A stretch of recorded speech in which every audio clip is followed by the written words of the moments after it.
Mtumishi wa Bwana. Amen. Tumetazama kwenye Agano la Kale kwamba ukombozi wa mwanadamu ulianza na Mungu mwenyewe. Ndio. Baada ya kutoa unabii kwamba nyoka atapondwa kichwa na mtoto wa mwanamke au uzao wa mwanamke utapondwa kisigino. Lakini tukaona pia kwenye Mwanzo hiyo 3:21 kwamba Mungu anatengeneza mavazi ya ngozi kwa Adamu na mke wake. Hii inaonyesha ishara ya upendo wa Mungu na unabii wa ukombozi wa mwanadamu kwamba Mungu hatamwacha mwanadamu kabisa. Ingawa ya kwamba mwanadamu amemkosea. Sasa hebu tutazamishe kwenye Agano Jipya habari ya kuzaliwa kwa Yesu Kristo na ukombozi wa mwanadamu. Sawa. Tukianza kabisa kwenye kitabu cha Mathayo kile, ile sura ya kwanza mstari ule wa 21. Naam. Biblia inasema naye atazaa mwana, nawe utamwita jina lake Yesu. Maana ndiye atakayewaokoa watu wake na dhambi zao. Ndio. Kwa kitabu kabisa cha kwanza cha Agano Jipya inaonesha tumaini jipya, inaonesha ukombozi, inaonesha neema imekuja duniani. Kama ulivyotuambia kwenye kitabu kile cha Yohana kwamba nuru ilikuja. Sasa nuru yenyewe ndio inaonekana hapa kwenye Agano Jipya. Ya kwamba atazaliwa mtoto mwanamume. Ambapo hata kwenye Isaya alishatabiri kule nyuma.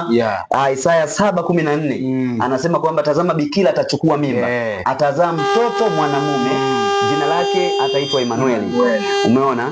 Lakini pia hata Isaya 9:6 na akaja kurudia kwenye Mathayo hii pia tena. Ndio. Kwenye Mathayo sura ya kwanza mstari wa 23. Akasema tazama bikira atachukua mimba, naye atazaa mwana, nao watamwita jina lake Emmanuel, yani Mungu pamoja nasi. Kwa akawa amekisema kile cha Isaya 7:14. Ndio.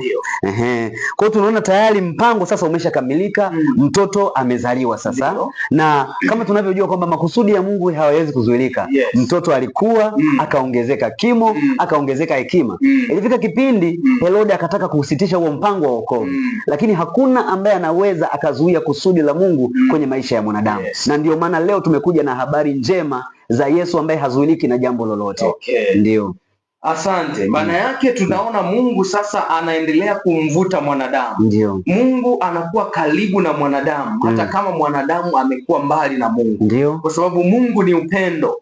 Mungu ni pendo. Na upendo wa Mungu tunaona kwenye Yohana sura ya 3 mstari wa 16. Anasema kwa maana kwa jinsi hii Mungu aliupenda ulimwengu hata akamtoa mwanaye wa pekee ili kila amwaminie asipotee bali awe na uzima wa milele.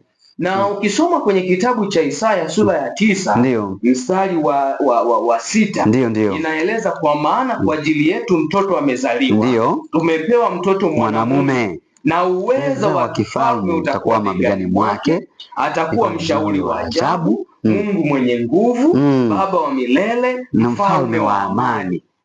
Haleluya. Glory. Ambacho tunachokiona mtumishi hapa na msikilizaji na mtazamaji unayetusikiliza ni kwamba ukimpokea Yesu Kristo anafanyika kuwa mshauri wa ajabu. Unajua kuna kipindi kwenye maisha unaweza ukafika ukasema sijui nifanye nini kabisa. Ushauri watu siku hizi wanaandika kwenye magrupu ya WhatsApp, wanaandika Facebook, Instagram, TikTok, wanasema naombeni mnipe ushauri.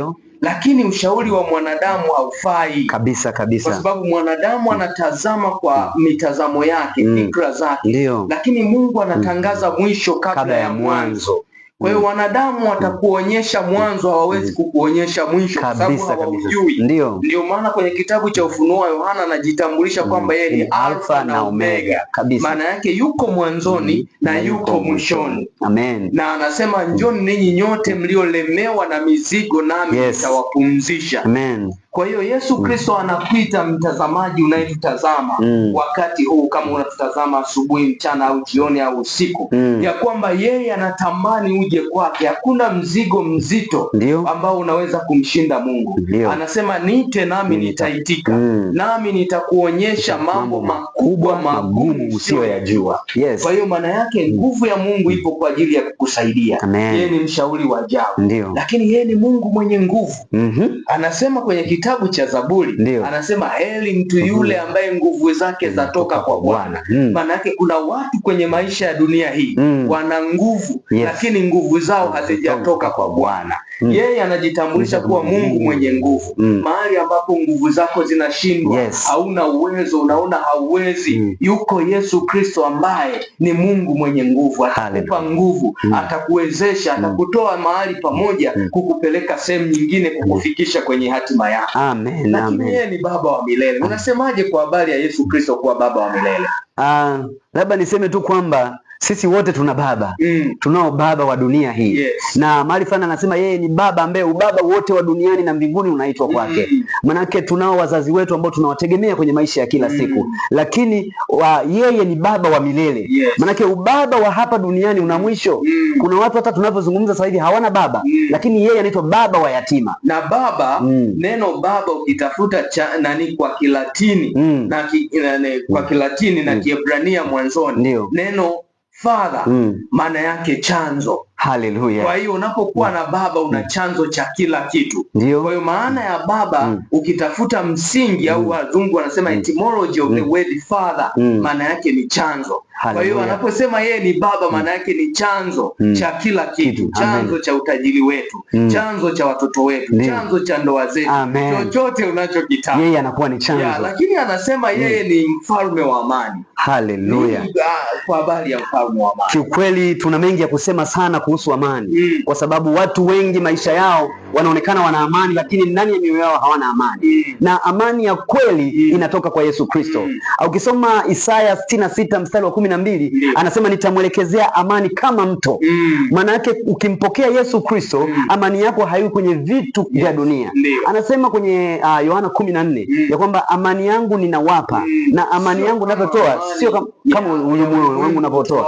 Ndio. Kwa anapojitambulisha kama mfalme wa amani, maana yake anasema hata kama utapita kwenye dhoruba, hata kama utakuwa kwenye hali ngumu au mateso, bado utakuwa nayo amani ya ndani ambayo anaitoa yeye mwenyewe Kristo. Amani ya Yesu Kristo inatusaidia mambo mengi. Moja ya jambo inayotusaidia ni kuamua. Neno la Mungu linasema amani ya Kristo na iamue mioyoni mwenu. Lakini jambo la pili tunaloliona kwenye Biblia inatuambia imani ya Yesu Kristo iwahifadhi. Maanake kama kuna mahali naweza kwenda kupata uharibifu, kuna amani ya Yesu Kristo inaweza kunihifadhi. Mtumishi wa Bwana unayetutazama, ikiwa haujampa Yesu Kristo maisha yako, kumpokea kuwa Bwana na Mwokozi wa maisha yako, tunatoa wito kwako kuja kwa Yesu Kristo. Yesu anakupenda, atakupa amani, atakushauri, atakulinda, atakuhifadhi, atakupa afya njema, atakupa amani ya kweli, atakupa furaha ya kweli. Tunakukaribisha, yatoe maisha yako kwa Yesu Kristo. Amua kumfuata Yesu Kristo kwa uhakika. Yesu atabadilisha maisha yako kabisa. Usiogope. Hakuna dhambi ambayo ni ngumu ambayo Bwana Yesu hawezi kuisamehe. Anasema njoni tusemezane, dhambi zenu zijapokuwa nyekundu kama damu, zijapokuwa nyekundu sana, yeye atazifanya kuwa nyeupe kama seruji na nyeupe kama sufu. Tunakukaribisha, njoo kwa Yesu Kristo. Ikiwa haujaokoka na unatamani uyatoe maisha yako kwa Yesu Kristo, unaweza kutupigia kwa namba zifuatazo: 0744781456. Unaweza kurudia? Tarudia tena, ni 0744781456. Au unaweza kutupigia kwa namba 0753885333, 0753885333. Tunakupenda sana. Mungu akubariki mpaka tutakapoonana tena. Amen. Amina.